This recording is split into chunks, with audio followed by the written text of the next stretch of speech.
Welcome back to A Minute with Alan. This segment is generations. You know, there's an old trope, but I think largely true, that immigrants who came to the U.S. in any age saw this as a land of opportunity, and they started a business, a hot dog stand, a laundromat, a beauty salon, something, but they started a business. They worked hard, long hours, and they were able to send their kids to college.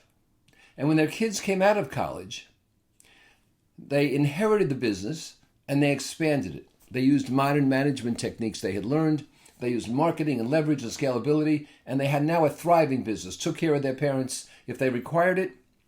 And then when they had children, they turned the business over to them. But what happens here is that this third generation I'm speaking of might not even be aware of what their grandparents went through, except sort of conceptually. Their parents certainly didn't, and they themselves were raised in privilege. And they just thought they'd ride it out. They had a money-making machine. Why invest time and energy? And of course, the business then goes bust. Is that a universal? No. Is it often true? Yes. And if you look at generations in general, I'm wondering, a lot of us were hungry. And I mean that not just in the modern sense of being what? Food poor or food deprived, food challenged, food insecure, whatever it is. But we were hungry to get better. We didn't resent other people's success. We were hungry to emulate it. And we created things that our children could carry forward.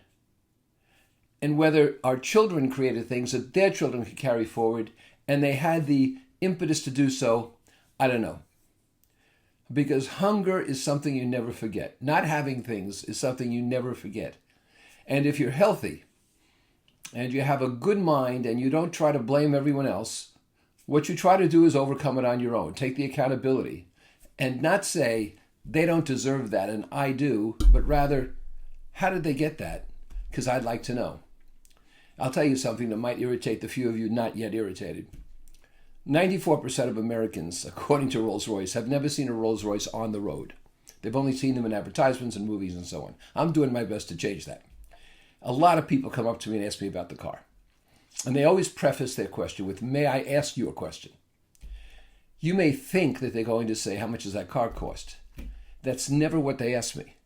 They ask me, what is it you do? They want to know if it's possible for them. And believe me, if it was possible for me, possible for anyone.